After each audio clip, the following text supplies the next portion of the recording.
Welcome back in to another episode of ROC Boys Football. We're continuing with our 2022 NFL Draft prospects, and we're looking at this really deep edge class today. We got 11 prospects that we've evaluated. We're going to be talking about roughly 5 of them today.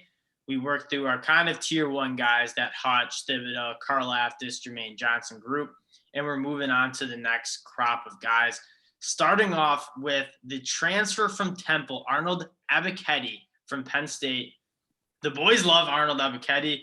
Rock, I'm going to kick it off to you first because this is your guy. You really like this guy. What do you see in his game that is most exciting for you? I mean, right now he's not getting any respect in the draft community. Agree. It's kind of shameful at this point. We're towards the end of the season, and I think his hype should be building up right around now. Super athletic. I think he's super twitchy, lean, bendable. So it's someone that you want to see in the first round because he has all those traits, and he has a production. I mean, he transferred from Temple this year, and I mean, he showed out for Penn State. So someone I think we'll see coming up soon that's going to be up there in terms of the big dogs, but I like him a lot this year. From what I see of his game, he uses his hands extremely well. Against Michigan, he was just so disruptive, just really up Ryan Hayes' butt the whole game. Had that strip sack that really almost cost Michigan the game. Dill, I'm sure you remember that. But the dude is super disruptive, solid in the run game, I think. I saw a little bit that you guys disagree with, a little bit of him getting pushed around, just a little bit of a smaller guy at 250. But again, a guy who's not necessarily the flashiest player, but he's extremely disruptive. He's always in the backfield, and a guy that just is getting overlooked in the class.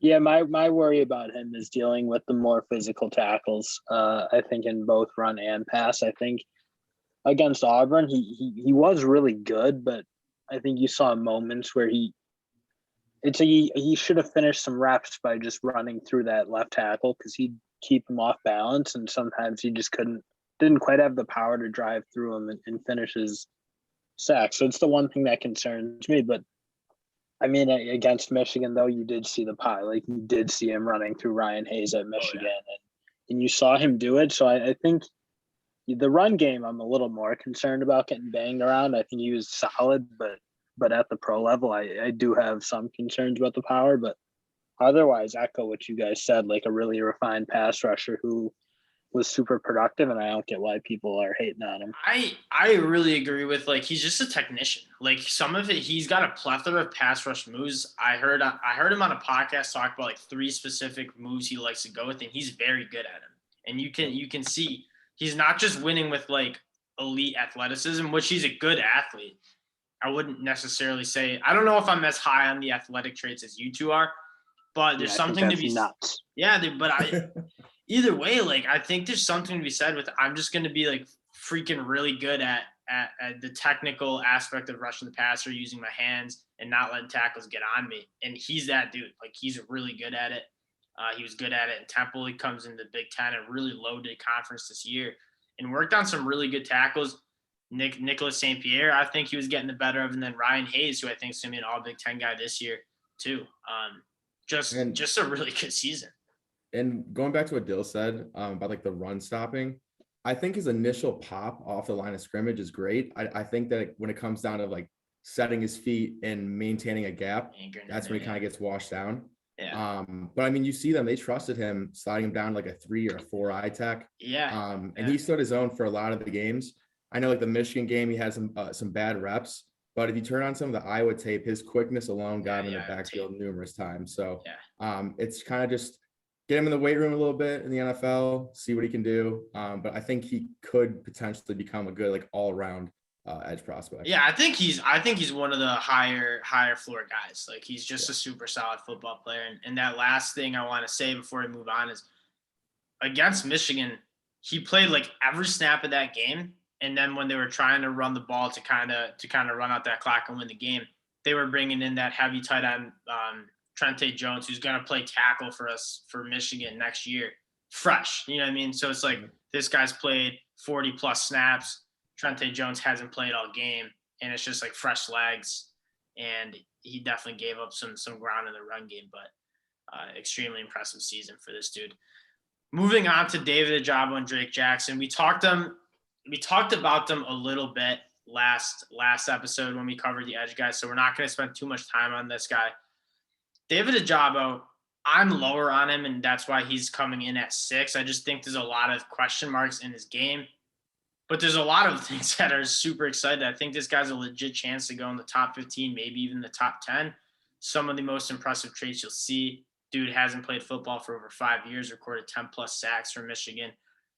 Only played 26 snaps previously to this year. Really struggles in the run game. Just an undersized guy who I don't think has really filled out that frame yet. Dill, do you have anything to add on David Ajabo? Yeah, you keep talking about it.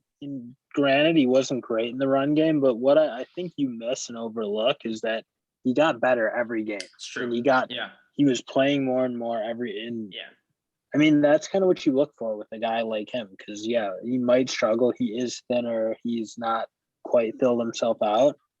But as dominant as he is as a pass rusher, he was dominant. Oh, yeah. I think if you see the progression in the run game to at least get solid and be serviceable so you're not a liability, I don't think he's ever going to start there. But it doesn't matter. If he can rush the passer that well and just be solid, decent, I think it's fine. And I think he does. He did show a lot of improvement, so it's good. And at the end of the day, when you're drafting an edge guy, it's about getting pressure on the quarterback. It's not. And you obviously want him to be complete. Sorry, Jay. But if you're looking at him coming out of college, I mean, you can look at a trajectory like Randy Gregory, where, I mean, not the best versus the run, but a savant in the passing game, like an absolute beast. Yeah. He's got the moves. He's got like the height, the weight that Randy did. So if you're looking for someone to kind of comp him into, Randy's definitely like an intriguing comparison for sure. And he's gonna blow up the combine, at least from like the speed and agility portion of it. Dude was a 100-meter state champion in track and field. His 40 is gonna be disgusting. So yeah, he might be a guy that maybe I'm just a little too low on, which is weird because he is a Michigan guy. I'm repping the Michigan quarters at, but a guy who definitely be interested to see what NFL GMs and scouts think of him as we close in on draft season or the NFL draft. Drake Jackson, a guy that I just don't really like, and he's probably going to move down my ranks. Again, a guy with disgusting physical traits. You saw it as a true freshman. Wow, he's jumping out at film, and he's a true freshman. A lot of room to grow. That being said, we just never saw it on the film. And it's been 3 years now. And you're still. You didn't see enough progression. I don't think. Nope, very little. Never really produced at a high enough level, and that's not a top football conference either. So, it's like super concerning. I didn't think you saw the improvement through the years at USC, and he's athletic enough to be good, but you got to put it together at some point. Yeah. So Who are we watching his freshman year that like made us catch his attention? Like it was like we were watching some defensive lineman on USC, and all of a sudden Drake Jackson kept. Who was it? Tufale. Yeah. I just remember watching him, and I haven't watched too much film on him at all since his freshman year. So I can't really speak to him, but I just remember like that year being like, oh, he's going to be one of the first picks when he's. And he was coming into the season, him and a guy like Zach Harrison, who we don't have on the list, were projected top 15 picks. Drake Jackson in the top 10, and it was all projection. I mean, he was on my radar since I saw him as a true freshman at 250 pounds do a back handspring. I was like, guys aren't supposed to move like that at that weight. But you got to see it in the film at some point, and you just didn't. And so he's sitting at 7 for us now. I'm interested to see where he shakes out at the end of the process. We'll move on to Travon Walker, another 3-year guy from Georgia, highly touted 5-star out of high school. Rock, you're not too high on him, if I recall from what we've been talking about in the group chat. What do you see in Travon Walker's game that you like, and what concerns you a little bit? I think you see the 5-star recruit when he plays. Mm-hmm. Like I think you see the strength, like the pure natural strength, the power. I think he's a good athlete. I think he's a good athlete. The issue is like his mental processing. I think that this was the first year we really got to see him on the field for an extended period of time. I think he's kind of one of those guys where as the game goes on, he gets better. And up until this year, he had people ahead of him that kind of hindered his progression as a player. But again, I mean, if you find him in like the end of the first round to develop, I think that he could be special. He could probably be the best edge rusher in the class just based off his traits alone. So, hey, no, it could happen. He's huge and he's strong and he's got some speed, but he just needs to get some reps in. I think that's his biggest issue. He was the guy who ran down, I think, was it Ryan? I think it was the tight end in the national championship game. And it looked like this dude could have ran for a touchdown. And Travon Walker just gets on his horse and gets him up by the shoestrings. It's super impressive and just athletic play. He also covered Bigsby down the field on one play. There was some play he literally carried him down the edge of the field. He's got some serious speed and power. What I worry about is like that functional strength and bend, and just the lack of what you kind of said. Like I more see it as just a lack of like elite pass rush moves. We see Arnold Ebiketie just have really refined and technical pass rush moves. Travon Walker's just going through you. Like he's not going around you. Dill, what do you see in this kid? Yeah, so I don't know what you guys are seeing to talk about him. Like that's crazy to me that he looked like he could be better than Kayvon or Hutch. That's nuts because I don't agree with that either. When did you see like any real premier pass rushing on the edge? Like, yeah, he is powerful and he was a handful for offensive linemen. Like he was just stronger. And that's really and longer, and he used his arms to like bench guys out, but yes, it didn't see much great work on the edge. It's like you really never saw him getting corners on anyone. And if you can't do that at the pro level, and again, I don't think I think he put some weight on and be a really solid like interior guy for like maybe a team like the Colts or something. Yeah, that would make sense. But yeah, same. But like something like that, I think that could work for him. But I just don't see premier edge rushing traits. I didn't see any ability to get on the edge and be flexible and bend. And that's wildly concerning. I mean, it's a projection. I mean, you can put him anywhere. That's kind of the utility behind it, is that you can't put Ajabo anywhere. You can only put him at weak side defensive end. With Walker, you can let him mature into anything you need on the defensive line, really, besides like a one. Yeah, but what is he going to be like average at everything at the pro level? Like, where's he going to be really? What about this kid is average? I mean, he's like one of the most powerful guys in the class, 5-star recruit out of high school. What's he great at? What's like he great at? I think that's what do you see being great? The power. Like, the power is what's great.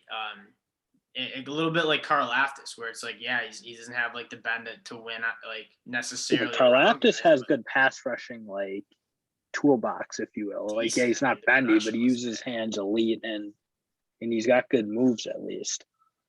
I just didn't see about these players before. I can't be wrong about him. It's the same thing like every year. I fade all the ones that don't show a lot but have the athletic traits, and I refuse to be wrong about this one. Who's the guy from Florida State a couple of years ago? I feel like they're the same. Number 44. I'm blanking. No. Yeah. No. I know who you're talking about. Yeah. No, he wasn't athletic. He was like a dense bottom. He was just a squatty guy. Nuts. You're not talking about Marvin Wilson, are you? No. He's like a tweener. Wasn't his last name Walker? Guy. Yes. I'm pretty sure it was. He's number 44. Yeah, I remember. And I think they're going to be kind of similar players. Like that guy, what he did. 44 too. Stop it. I don't know, man.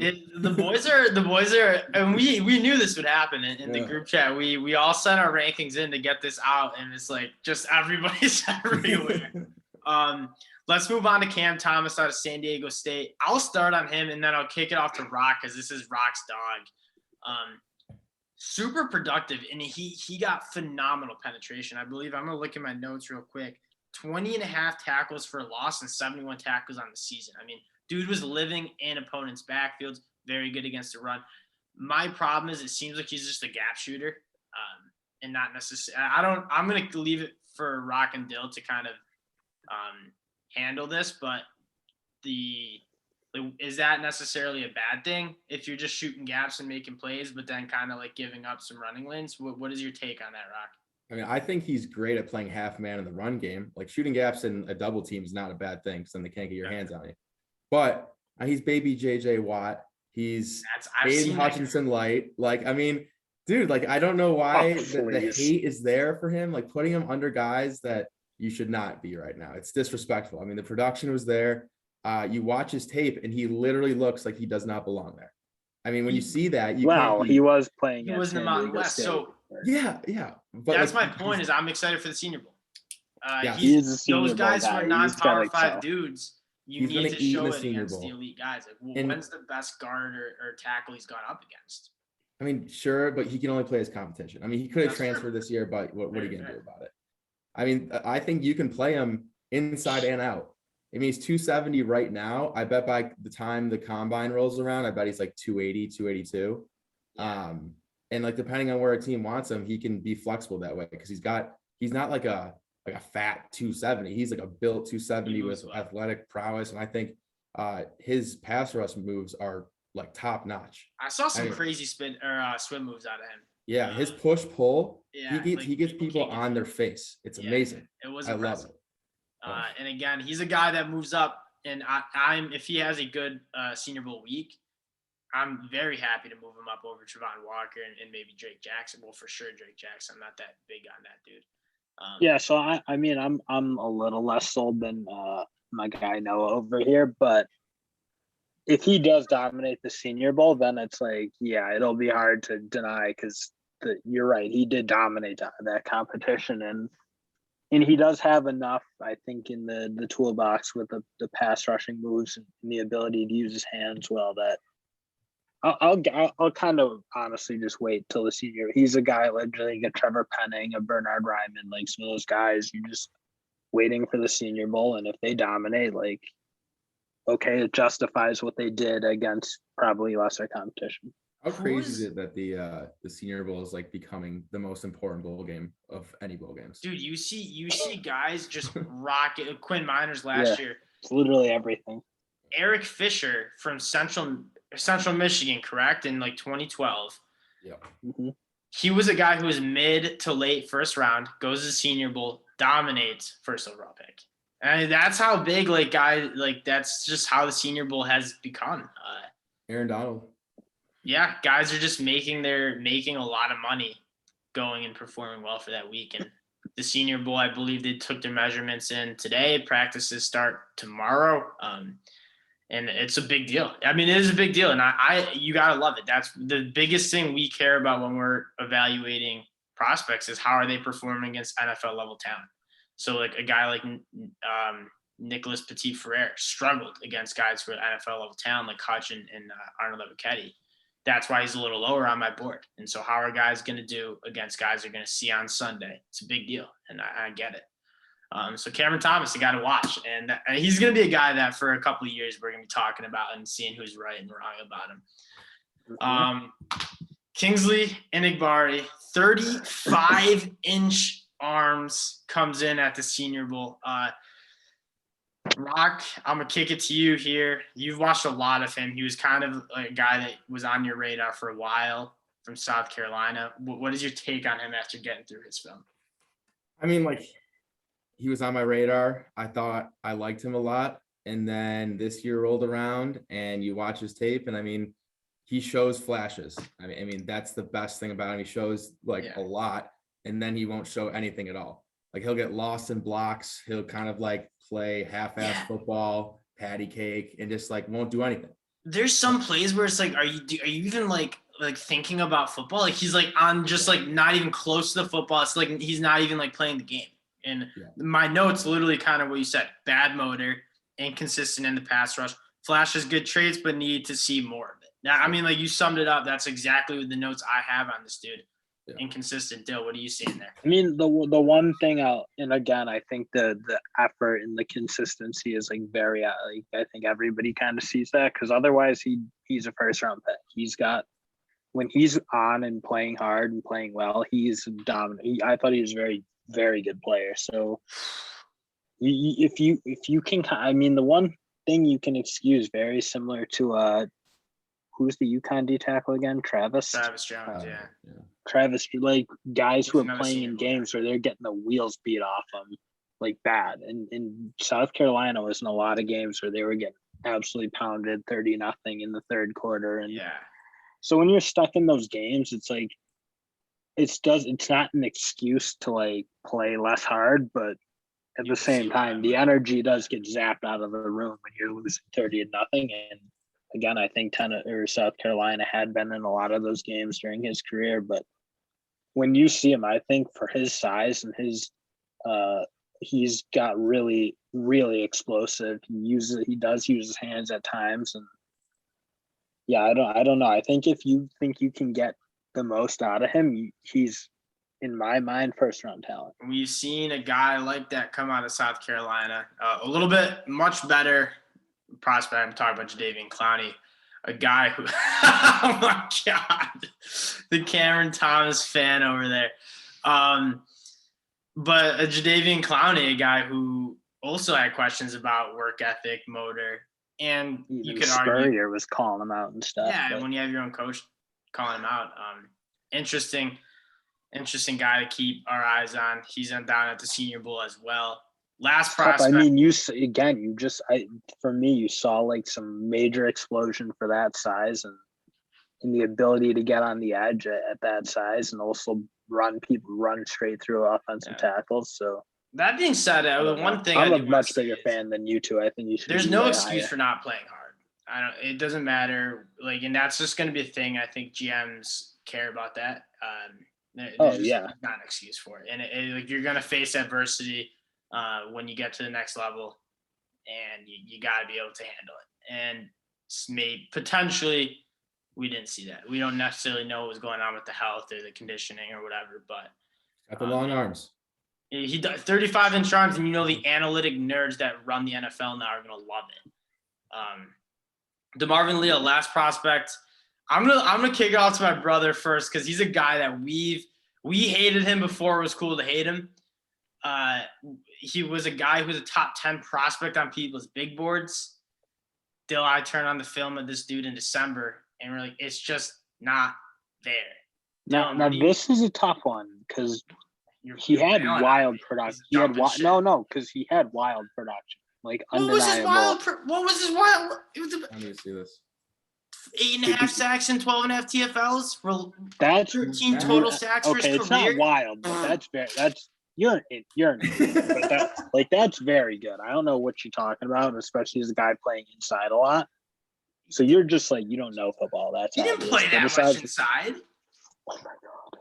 I'm not doing this with you. That's good production. I'm not going to argue because that's like very obvious, but the problem is I don't think you saw much dominance. It was like, it's hard for me to explain the production because like I didn't see him dominating much at all, even on like sacks he'd get and tackles. It was just like Kingsley and Igbare, you see flashes of dominance. Travon Walker, even you see flashes like these guys just can't handle his power, and I just didn't see any. I didn't see elite speed. I didn't see elite power. I didn't see anything that's like, well, how's he going to win at the next level? Granted, he did produce for really 2 straight years, and it's hard to deny that. But I struggle seeing what he's going to use at the next level to be really good. So I will say, I was also surprised when I saw he had 8.5 sacks. It's really not that bad. I shouldn't poo-poo 8.5 sacks. Calm down, Jay. Yeah. That being said, I kind of had the same take as you. I watched the film on him. I'm like, this guy is just not that good. I look up his stats. I'm like, 8.5 sacks. I watched like 5 of his games. Where did those sacks come from? So I do kind of agree with that take. What my big gripe is with the Marvin Leo, and it's very similar to Dill's. Like, it's definitely that tweener weight, kind of like what Boogie Bash from a prospect last year who was getting first round buzz had. And it's like he definitely doesn't have like the speed and get off and bend to win on the edge, but like 290 is not really big enough, and he's not that powerful to play inside. So like kind of what Dill said, how are you going to win? And it really just seemed like he's just carrying that. I think he was like the 15th overall recruit in the country. And he just like carried that for 3 years. And that's kind of like what he's like, oh, this guy's going to be a top 20 pick. Oh, this guy's going to be a top 20 pick. So, and they were saying it kind of like Drake Jackson since his freshman year. And it's like, the film doesn't show he's a top 20 pick. I have a early 3rd round grade on this dude. Rock, you like him. I'm gonna give you a chance to share your piece on him. What do you see in Marvin Leo's game that somehow you like? Hey, okay. First of all, don't put that evil on me, Ricky Bobby. Second of all, I do like him. I think that he's polished as a pass rusher. I think there was one play, he had a cross chop, a jumping cross chop, like what DeMarcus Ware does. And it's like, oh my God, who's that? Like, that's not DeMarvin Leo. I think he's got some more moves than what you guys are hating on him for. He has a dense lower half. So it hinders his speed. It hinders his get off. If you put him in the NFL, put him in a weight room, a coach goes up to him and says, hey, slim down to 270 and stick him at edge, I think you're going to have a lot more success. I think that he could play 3 tech. I think he just had to build some more muscle up on the upper half. Like, he's not overly it's not good. powerful. It's not good weight. Like, the 290 is not the greatest weight ever. Yeah, he doesn't carry it well. Yeah. I don't think. Yeah. DeMarvin, if you're watching, I don't mean that in the Sorry. but no, I think he has potential in the league. I think you can put him across the line of scrimmage like you could with a Cam Thomas. Maybe not as good of an athlete or as I don't know what to say, like a wow prospect, an intriguing one, if you will. I don't know if we use that word anymore, but I mean, it's again, like, you just got to project a little bit with him. You got to let him kind of figure his way, figure out what position he is first, and then we'll see from there. That's kind of, I don't disagree with that. And he reminds me a little bit of what Boogie Basham was. I think Boogie Basham weighed 280 something at the Senior Bowl. And it's like, what are you going to do? Like, that's a little heavy to play edge. And Boogie's not exactly he definitely didn't live up to like a 2nd round pick, I wouldn't say, this year. He wasn't horrible, but he wasn't like necessarily anything special. And I think we saw that tweener size kind of hurt him. But again, he's a guy that a lot of people liked and have liked for a while. I think he's definitely slipping on boards, and I think rightfully so, because it's just like the film wasn't a 1st round pick. I think we all agree on that. I think it's at bat. Like mid-2nd round, Rock, for you? Yeah, that's fair. I think once we watch more of these prospects too, that it'll be easy to jump guys ahead of him. So that's fair. And that's how we'll close out the show. Is there's a lot of other guys we're gonna do, and we don't normally do 3 crops of positions, but this edge class is loaded. I mean, there's guys like Nick Benito that we haven't talked about, Logan Hall that Rock really likes out of Houston that we haven't talked about. There's another guy, Mijai Sanders, that we haven't talked. So there's a lot of guys that we haven't talked and who definitely could jump up the boards. I think I'm gonna like a lot of what Nick Benito has. From what I've seen, he's an elite pass rusher.